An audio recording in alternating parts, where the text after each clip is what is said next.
믿음을 가지면 믿음은 기근을 만납니다. 믿음을 가지면은 갈등도 겪습니다. 그러나 믿음을 갖기 시작하면 새로운 세계를 보게 됩니다. 아브라함은 이런 것들을 경험합니다. 아브라함이 믿음을 갖기 시작했을 때 그가 처음 겪었던 것은 축복이 아니라 기근이었습니다. 두 번째, 그는 갈등을 겪습니다. 처음 기근을 만났을 때는 그는 실패를 합니다. 두 번째, 갈등을 겪게 되었을 때는 승리를 합니다. 왜 아브라함은 처음 기근에서 실패를 했을까요? 하나님의 말씀보다는 기근을 더 무서워했기 때문에 그렇습니다. 세상을 무서워하면 실패합니다. 그러면 두 번째, 아브라함이 가정에 갈등을 겪었을 때는 왜 승리를 했을까요? 하나님의 명예와 하나님의 말씀 때문에 그는 자신의 이익과 명예를 포기했기 때문에 그런 것입니다. 가정 간에 친척 사이에 어려움이 생겼을 때 그것이 하나님에게 수치가 된다는 사실을 알았습니다. 이렇게 계속 싸우면 하나님이 영광 받지 못한다는 사실을 깨닫고 아브라함은 자기보다 어린 조카 롯에게 찾아가서 화해를 신청을 합니다. 우리는 한 권력이란 나나 너나 내 목자나 서로 싸우게 다투게 하지 말자. 나를 떠나라. 내가 좌하면 내가 우하고 내가 우하면 내가 좌하리라. 아브라함은 이렇게 롯에게 제안함으로 그 갈등을 종식시킵니다. 믿음이 없을 때는 자기가 중요합니다. 모든 것을 자기 중심으로 합니다. 그러나 믿음이 생기면 하나님 중심으로 옮기게 됩니다. 믿음이 없을 때는 항상 이익을 추구합니다. 손해를 절대로 안 봅니다. 그러나 믿음이 생기면 이상하게 손해 볼 줄도 알고 포기할 줄도 아는 그런 여유가 생깁니다. 믿음의 사람 아브라함은 포기를 선택을 했습니다. 그는 손해보기로 결정을 했습니다. 그러나 믿음이 없었던 롯은 그는 세상과 물질과 이익을 선택을 했습니다. 그것은 불행한 선택이었습니다. 10절 함께 같이 읽겠습니다. 큰 소리로. 이에 온 땅에 물이 넉넉하니 여호와께서 소돔과 고모라를 멸하시기 전이었으므로 여호와의 동산 같고 애굽 땅과 같았더라. 롯이 선택한 그 모습을 이 10절에서 세 가지로 설명합니다. 첫째는 물이 넉넉했다. 고대에서 물이 많으면 풍요로움을 상징하고 그것은 행복한 장소를 의미합니다. 두 번째, 여호와 동산 같았다고 말했죠. 완벽한 모든 조건을 갖춘 에덴 동산과 같은 그런 느낌을 주는 장소였다는 것입니다. 세 번째, 애굽 땅과 같았다. 기근을 만났을 때 아브라함과 롯은 애굽으로 피신해 본 적이 있었는데 날강과 도시 문명의 화려함은 이 두 사람을 매료시키기에 아주 충분한 그런 땅이 바로 애굽 땅이었습니다. 롯이 들을 보니까 바로 물된 동산 같고 에덴 동산 같고 애굽 땅과 같았던 그런 그 장소가 이 롯의 마음을 사로잡은 것입니다. 여러분, 화려한 것이라고 다 좋은 것이 아니고 번쩍거리는 것이 다 금은 아닙니다. 대부분의 많은 사람들은 좁은 길을 가려하지를 않습니다. 넓은 길, 화려한 길, 대로 축복을 약속한 것 같은 그런 길을 사람들은 선택을 합니다. 여러분, 그 화려하고 멋지고 매력 있는 도시 문명이 있는 그것이 소돔과 고모라일 줄을 누가 알았겠습니까? 인간적인 관점에서 볼 때 소돔과 고모라는 행복이 있습니다. 축복과 그리고 모든 것이 다 주어진 것 같습니다. 롯은 눈이 멀었던 것입니다. 하나님의 축복과 섭리가 그런 땅에는 없다는 사실을 그는 몰랐던 것이죠. 사랑하는 성도 여러분, 화려한 것에 속지 마십시오. 화려한 사람에게 속지 마십시오. 그럴듯한 것에는 언제나 함정이 있는 법입니다. 이것은 아브라함의 문제요, 롯의 문제일까요? 아니에요. 우리들의 문제. 여러분은 어디서 사세요? 거주지. 여러분은 왜 그 집에서 사십니까? 자녀 교육 때문입니까? 아파트 값이 잘 뛰는 곳이기 때문에 그렇습니까? 만약에 그런 것을 중심으로 선택했다면 후회할 거예요. 여러분, 자녀들의 신앙생활 잘할 수 있는 곳에 여러분의 거주지를 택해야 합니다. 후회 없는 투자입니다. 하나님을 잘 믿을 수 있는 거리에 여러분의 집을 선택하는 것이 현명한 사람이죠. 직장도 마찬가지입니다. 왜 그 직장을 택했습니까? 결혼도 마찬가지예요. 왜 그 여자와 결혼했지요? 왜 그 남자와 결혼했지요? 화려해서요? 학력이 좋아서요? 배경이 좋아서요? 그러면 10년 못 가서 후회할 거예요. 무엇을 선택하느냐? 그것은 여러분의 미래를 결정하는 것입니다. 롯은 잘못된 선택을 했습니다. 물된 동산 같고 에덴 동산 같고 화려한 애굽 땅과 같았던, 자기에게 행복을 약속해 줄 것만 같았던 그런 땅을 선택했기 때문에 그는 결국 소돔과 고모라의 그 유황불의 심판을 자기 눈으로 목격해야 되는 비극을 겪었던 것이죠. 11절을 보십시오. 11절 시작. 그러므로 롯이 요단 온 들을 택하고 동으로 옮기니 그들이 서로 떠난지라. 롯은 눈에 보이는 것, 눈에 보아 좋은 것, 자기 마음에 합당한 것, 자기 생각에 딱 맞는 그런 길을 그는 선택을 합니다. 롯이 요단 온들을 택하고 동으로 옮기니 그들이 서로 떠난지라. 롯의 비극은 어디서부터 시작되느냐? 아브라함을 떠나는 데서부터 시작됩니다. 롯은 아브라함을 떠나지 않았어야 했어요. 형을, 이 삼촌을 떠나면 안 됐어요. 왜냐하면 아브라함은 축복의 사람이기 때문에. 그를 따라다니는 것은 고통이었지만 그를 따라다니면 축복이 있었는데 그는 그러지 못하고 자기의 독립을 선언하고 말았죠. 여러분, 사람 사귈 때 축복이 있는 사람을 따라다니시기를 바랍니다. 하나님의 사람, 기도하는 사람 옆에 있으면 복이 굴러 들어와요. 그런데 사람들은 그것을 보는 눈이 없지요. 12절 읽어주십시오. 아브라함은 가나안 땅에 거하였고 롯은 평지 성읍들에 머무르며 그 장막을 옮겨 소돔까지 이르렀더라. 아브라함은 하나님의 약속한 땅 가나안 땅에 그냥 머무르기를 결정한 거예요. 가나안 땅은 기근이 있는 땅이에요. 살기 어려운 땅이에요. 살기 어렵지만 하나님의 축복과 약속이 있기 때문에 그는 그것을 선택한 거예요. 여러분, 화려한 것을 찾아다니지 마십시오. 하나님의 약속이 있는 것을 붙잡으십시오. 하나님의 약속이 있는 것은 고통스럽고 기근이 있고 재미가 없을 수도 있어요. 그러나 그 땅을 붙잡는 자는 하나님을 붙잡는 것이죠. 롯은 평지 성읍들을 머무르며 그 장막을 옮겨, 여기 재밌는 단어가 나와. 어디까지? 소돔까지. 처음에 소돔으로 간 게 아니에요. 물질을 택하면 어디까지 간다? 소돔까지 간다. 여러분이 세상을 좋아하면 소돔까지 가게 되는 것이죠.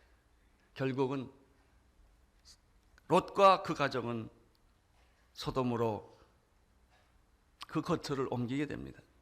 소돔은 어떤 도시입니까? 13절을 보십시오. 소돔은 사람들이 악하여 여호와 앞에, 화려한 것에는 언제나 죄가 있습니다. 쾌락 있는 데는 언제나 죄가 있습니다. 이해관계가 있는 곳에는 언제나 어두운 세력이 있기 마련입니다. 소돔 사람은 악하여 문화를 만들고 문명이 발달되면 죄가 발달됩니다. 서울에서도 제일 화려한 장소, 압구정동이나 뭐 이런 데가 화려하다고 그러는데 모르겠어요. 서초동이나. 여기 술집이 제일 많잖아요. 그렇습니다. 심판을 기다리는 장소입니다. 롯은 떠났습니다. 아브라함은 홀로 있습니다. 여러분, 가족 중에서 누가 한 사람이 잘 살고 좋은 데 가면 그렇게 못 사는 사람은 외롭습니다. 자기 몸 비참해요. 다 한 뱃속에서 나오는데 누구는 잘 살고 누구는 못 살 때 이런 갈등이 생기는 거예요. 롯이 멋있는 출발을 했을 때 아브라함은 내가 바보가 아닌가? 나는 미련한 것이 아닌가? 아마 그런 생각을 했을 거예요. 그는 고독한 삶을 선택했고 인기 없는 길을 걸어가고 손해보는 일을 자초한 거예요. 그것이 믿음입니다. 이것이 믿음의 시작입니다. 14절 시작. 롯이 아브라함을 떠난 후에 여호와께서 아브라함에게 이르시되 너는 눈을 들어 너 있는 곳에서 동서남북을 보라. 믿음을 선택한다는 것은 고독한 일이요, 외로운 일이요, 인기가 없는 일입니다. 그러나 그 길을 선택한 사람에게는 당신이 경험하고 상상해보지 못했던 놀라운 일이 전개된다는 사실입니다. 여러분, 인간이 상상하고 가지는 행복과 축복이라는 게 도대체 얼마나 되겠어요? 한 줌이에요, 한 줌. 그게 그렇게 멋있고 좋아 보여도 별게 아니에요. 죽음 앞에 놓고 보면 별게 아니라고. 그러나 하나님이 주신 것은 상상을 초월하는 거예요. 이건 내가 계산할 수 없고 기대할 수 없고 엄청난 일들이 내 대 이루어지는 게 아니고 내 자녀 대 이루어지는 거예요. 나는 여러분의 자녀대에 축복이 일어나기를 원합니다. 여러분의 자녀의 자녀들이 부모 세대보다 더 뛰어나고 더 축복을 받고 더 은총을 받는 그런 축복이 이루어지기를 원하는 것이죠. 14절에 보면 롯이 아브라함을 떠난 후에 여호와께서 아브라함에게 오셨다라고 되어 있죠. 여기서 굉장히 재미있는 사실 하나를 발견하게 돼요. 하나님은 언제 오시는가? 내가 기도한다고 오는가? 아니에요. 여러분이 찾는다고 하나님이 오시는가? 아니에요. 여기서 보면 롯이 떠나야 하나님이 오셔요. 하나님은 롯이 떠나기를 기다리고 있었습니다. 도대체 아브라함이 이 문제를 어떻게 처리하는가를 하나님은 보고 계셨습니다. 내가 믿음으로 하는 것인지 인간적으로 하는 것인지 하나님은 아브라함을 주목하고 있었던 것처럼 하나님은 지금 여러분을 주목하고 있는 거예요. 하나님은 여러분의 고통을 못 보시는 것이 아니에요. 여러분, 기다림이란 하나님의 부재가 아닙니다. 하나님이 안 계시기 때문에 내가 기다리는 게 아니에요. 기다림이란 하나님이 시간을 보고 있는 것입니다. 그 자리에 없는 게 아니라 하나님은 시간을 보고 언제 나타날까? 지금 하나님이 타임을 재고 있어요. 바로 정확한 때 하나님은 여러분에게 나타나시는 줄로 믿습니다. 믿음의 싸움에서 승리하십시오. 인간의 모든 생각과 계산을 다 버리고 고독하고 외로울지라도 배고플지라도 하나님과 함께 선택을 해보시면 하나님은 그때 거기에 안 계신 것이 아니라 하나님은 자기의 시간을 보고 나타날 시간을 카운트하고 있다가 당신의 믿음의 선택을 하고 롯이 떠나면 그 즉시 하나님은 나타나시는 것입니다. 이것이 14절이에요. 롯이 아브라함을 떠난 후에 여호와께서 아브라함에게 이르시되 그리고 등을 치는 거예요. 아브라함아, 너 잘했다. 너 굉장한 선택을 했구나. 네가 그렇게 손해보는 짓을 하다니 정말 훌륭하다. 눈을 들어 너 있는 곳에서 동서남북을 바라보아라. 이 모든 것을 내가 너에게 주겠다. 여러분, 롯은 아브라함 옆에만 있었던 것이 아닙니다. 우리 안에는 아브라함도 있고 롯도 있어요. 그래서 자꾸 싸워요. 롯이 승리할 때도 있고 아브라함이 승리할 때도 있어요. 어느 날 여러분들은 롯과 결별을 선언하게 될 것입니다. 여러분, 롯과 결별을 선언하십시오. 그때 하나님이 오십니다. 세상을 바라보고 물질적이고 세속적이고 인기 중심이고 화려한 행복을 추구했던 여러분 안에 내면에 숨어있는 이런 욕망, 이것들을 여러분 포기해 보십시오. 그때 하나님은 여러분 앞에 놀랍게 나타나셔서 이렇게 말씀합니다. 너 잘했다. 너가 작은 것을 포기했으니 내가 큰 것을 주마.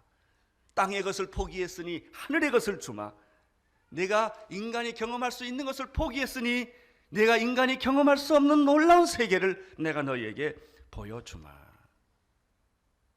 여러분, 하나님의 약속한 세계는 새로운 세계입니다. 그것은 미지의 세계입니다. 그리고 그것은 축복의 세계입니다. 하나님은 아브라함에게 나타나서 이렇게 말합니다. 동서남북을 바라보라고 그랬죠. 동서남북이 뭐예요? 세계죠. 세계. 세계를 바라보라는 뜻은 뭘까요? 세계를 내가 내 손에 쥐어주겠다 하는 것입니다. 사도 바울은 유태인의 공동체 안에서 이스라엘에서 자라났던 지성인입니다. 그가 예수를 만나고 나서 그는 이스라엘을 넘어서서 이방인의 세계를 보는 눈이 있었습니다. 사도 요한은 밤모섬에 유배회를 갔지만 그가 성령의 음성을 들을 때는 하나님 보호자를 보는 경험을 합니다. 마틴 루터와 칼빈은 캐토릭의 세계 속에 살다가 그가 예수님을 만난 이후에 그는 종교개혁의 꿈을 꾸게 됩니다. 허드슨 테일러는 영국에서 태어난 그리스도인이었습니다. 그가 예수를 만나고 나서 그는 그 광활하고 넓은 중국에 대해서 눈을 뜨게 되었습니다. 그는 중국에 가게 되었고 중국 선교의 대부가 되었습니다.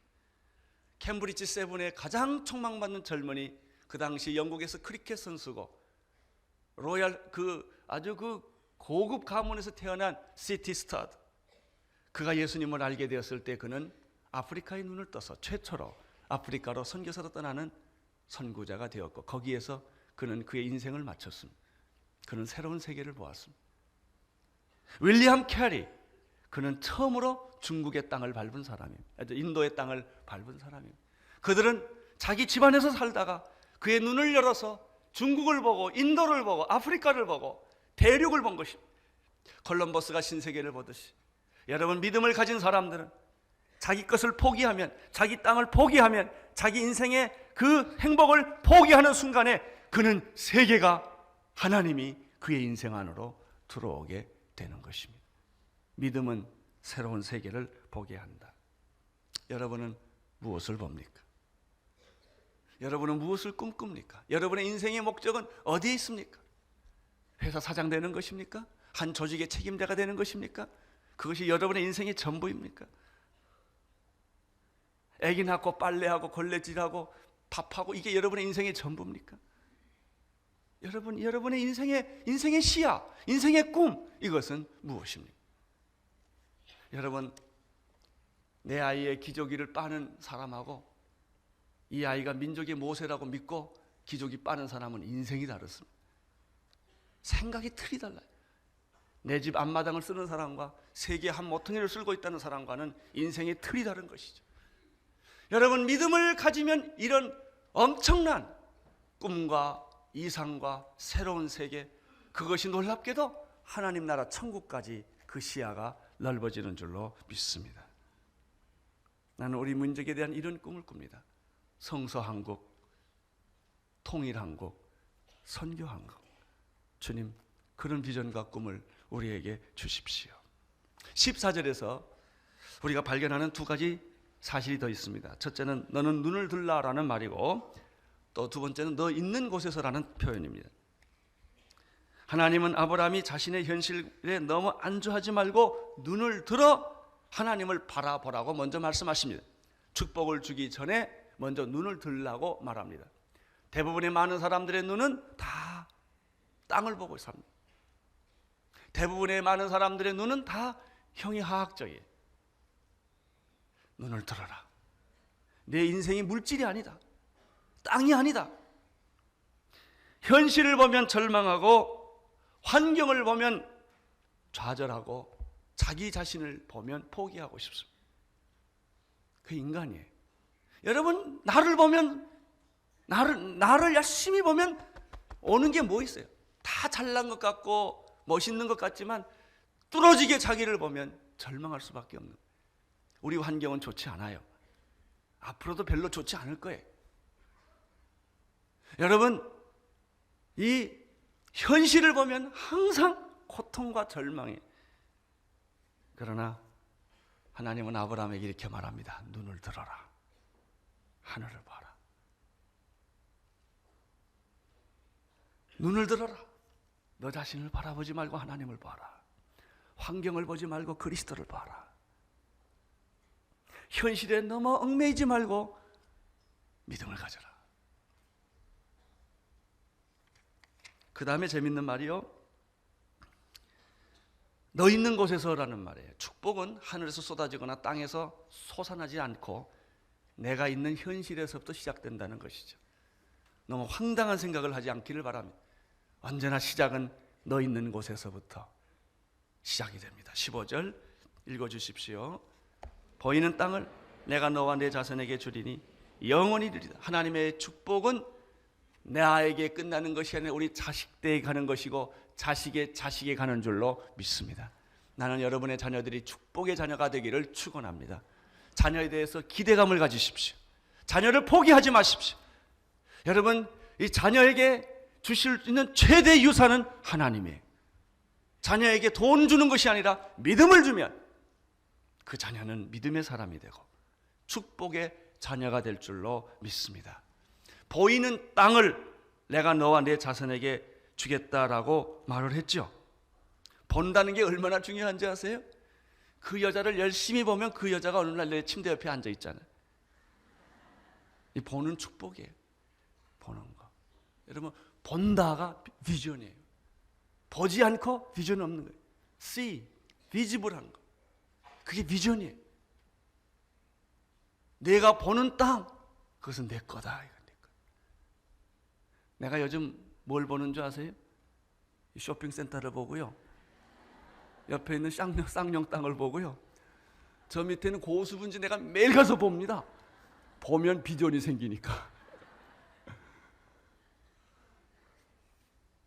여러분, 뭘 보세요? 뭘 보고서 화토짝 보고 계세요? 술 한 잔 보고 계세요? 그러면 화토짝 인생이지요. 뭐. 술 한 잔 인생이지요. 뭐. 그 이상 어디로 가겠어요? 하나님을 생각하는 것보다 더 위대한 사상은 없어요. 여러분, 내가 보는 것을 나는 너에게 주겠다. 16절, 내가 내 자손으로 땅의 티끌 같게 하리니 사람이 땅의 티끌을 셀 수 있을진데 내 자손도 셀. 하나님은 참 재밌는 분이에요. 지금 애도 없거든요. 애도 없는데 하나님은 자손을 줄 것이고 이것이 티끌같이 티끌을 셀 수 있을지라도 너는 내 후손을 셀 수 없을 것이다. 여기 이 말씀은 하나님의 축복의 무한대성, 하나님의 축복은 셀 수 없으며 상상할 수 없으며 그 크기를 잴 수 없다는 것이죠. 여러분, 아무리 가난하고 현실이 고통스럽고 오늘 저녁에 집에 들어가면 먹을 라면이 하나 없을지라도 이 믿음을 가져보세요. 세상이 달라집니다. 자손들은 번창할 것이며 망하지 않을 것이며 하늘의 별처럼 바다의 모래알처럼 하나님께 영광을 올려돌리는 여러분의 축복된 자녀가 있을 것입니다. 나는 여러분의 자녀들 가운데 사기꾼 그런 못된 말이죠, 살인자, 강도 이런 사람들이 나오지 않기를 바랍니다. 나는 여러분들의 자녀들 가운데 노벨상 받은 사람, 대학 총장, 사회 공헌하는 의사, 교수, 정말 신실한 실업인들, 이런 축복의 자녀들이, 모든 사람들에게 도움을 줄 수 있는 이런 복된 자녀들이 여러분의 자자손손에 나올 수 있게 되기를 축원하는 것이죠. 이게 축복이에요. 기대하십시오. 여러분이 믿음을 갖기 시작하면 이런 일이 시작이 되는 거예요. 나는 우리 민족에 대한 밝은 이상이 있어요. 지금은 어렵고 힘들지라도 우리 민족이 이 고난의 때를 잘 겪고 정직한 민족이 되면 하나님께서 이 민족에 기름 부어주시사 제사장으로 나라를 삼아주시고 이 역사의 마지막 때 한국에서 선교사가 제일 많이 나갈 것이요. 여러분이 작은 땅덩어리, 미국에 보면 한 주도 안 되는 나라예요. 이런 작은 나라, 자원이 없는 나라, 별 볼 일 없는 나라지만 하나님이 믿음을 주시고 함께 하시면 제사장의 나라, 모든 민족 위에 뛰어난 민족으로 하나님이 축복해 주실 것을 나는 믿습니다. 여러분의 자녀가 변할 것을 나는 믿습니다. 이게 믿음의 세계예요. 믿음을 가지면 이런 긍정적인 마음, 난 망했어, 난 끝이야, 이런 마음은 다 사라질 거예요. 그리고 고목나무에서 새싹이 돋듯이 그런 소망과 그런 이상과 그런 꿈과 그런 영광이 일어날 줄로 믿습니다. 17절 읽어주십시오. 너는 일어나 그 땅을 정과 행으로 행하여 봐라. 내가 그것을 내게 주리라. 조건이 있어요. 조건. 봐야 돼요. 하나님 주시는 믿음. 너는 눈을 들어 동서남북을 보라 그래서 봐야 돼요. 눈 감지 마세요. 눈을 뜨고 있으세요. 땅을 보지 마세요. 하늘을 보세요. 현재를 보지 마세요. 미래를 보세요. 미래는 아무 누구도 가보지 않는 장소입니다. 천국은 침노하는 자의 것이에요. 여러분, 미래에 대한 희망을 가지십시오. 보십시오. 두 번째는 가십시오. 가라고 그랬어요. 너는 일어나서 그 땅을 종과 행으로 걸어 다녀라 이거예요. 밟는 땅이 다 내 거다 그거예요. 제가 알고 있는 어떤 중보 기도자는요, 일주일에 한 번씩 꼭 국회의사당을 가요. 그리고 청와대를 가고, 그 다음에 여기 대법원을 가요. 그 사람 위대해서 그런 것이 아니라 땅 밟으러 가요. 그리고 중보 기도해요, 거기서. 이번에는 판문점까지 간다고 그러더라고요. 누구 오라는 사람 없지만 혼자 가는 거예요. 가서 그냥 몰래 땅 발만 이렇게 딱 닦고 있는 거예요. 왜? 밟을 땅은 너에게 줄 것이라 그랬기 때문에. 그 사람은 한 달에 한 번씩 팔도를 돌아다녀요. 그냥 전라도 가요, 경상도 가요, 충청도 가요. 왜냐하면 거기 땅을 받고 기도하는 거예요. 나는 여러분의 발걸음이 터키도 갈 수 있게 되기를 바라고, 우즈베키스탄도 갈 수 있게 되기를 바라고, 북한 땅도 어느 날 갈 수 있게 되기를 바라고, 인도 땅도 밟을 수 있게 되기를 바랍니다. 너는 일어나 가서 그 땅을 밟아라. 종과 행으로 밟으면 그 땅을 다 너희에게 주리라. 할렐루야. 18절을 보십시오. 이에 아브라함이 장막을 옮겨 헤브론에 있는 마므레 상술의 수풀에 이르러 거하며 거기서 여호와를 위하여 단을 쌓았다. 여러분, 이런 큰 비전을 가진 세계, 신세계를 보는, 믿음은 새로운 세계를 보게 한다. 그렇게 어마어마한 세계와 축복을 받은 아브라함이 돌아보니까 현실은 뭐예요? 헤브론에 있는 마므레 상술의 수풀이에요. 얼마나 허무하겠어요. 왜 그래요? 언제나 현실은 고독하고 외롭고 힘든 거예요. 현실이 화려하지를 않습니다. 현실이 그렇게 멋있지를 않아요. 그게 현실이에요. 그래서 아브라함이 거기서 뭘 했습니까? 단을 쌓기 시작합니다. 그렇습니다. 믿음의 현실에서는 예배를 드린다. 믿음의 현실은 단을 쌓는다. 제가 지난번에 삿포로 갔을 때 홋카이도 대학에서 제가 늘 사모하던 한 그림이 그 대학에 있다는 것을 알게 됐어요. 그것은 그 전후에 예수 믿는 한 부인이, 남편은 전쟁에 가서 죽고 아이 하나 하고 없는 애 하나 하고 그 테이블에서 너무 가난해서 밥 한 그릇을 놓고 성경책 놓고 기도하는 장면이에요. 너무나 감동적이어서 사실 그것을 빛과 소금 표지에 한번 내보고 싶었어요. 그래요. 현실은 그렇게 외롭고 고독하고 가난한 거예요. 그러나 믿음은 그 자리에서 무릎 꿇고 기도하게 한다. 예배를 드리게 한다. 그는 예배 속에서 신세계를 확인하는 거예요. 하나님의 임재 속에서 인간의 연약함과 부족함을 깨닫고 그것을 뛰어넘어서 우리를 사랑하시고 우리에게 하늘의 별처럼 바다의 모래알처럼 더 놀라운 자녀의 축복을 주시기를 원하는 그 위대하신 하나님의 축복을 그 자리에서 만나는 것입니다. 믿음은 단을 쌓게 한다. 믿음은 무릎을 꿇고 예배하게 한다. 하나님의 축복이 여러분에게 함께 하시기를 바랍니다. 기도하십시다. 주님, 우리는 너무나 졸장부처럼 자기 중심적으로 자기 보는 세계가 전부인 줄 알고 어리석게 살아왔습니다. 주여, 내 시야를 넓혀주시고 생각을 넓혀주시고 믿음의 새로운 세계 안으로 들어가게 하여 주옵소서. 예수님 이름으로 기도드립니다.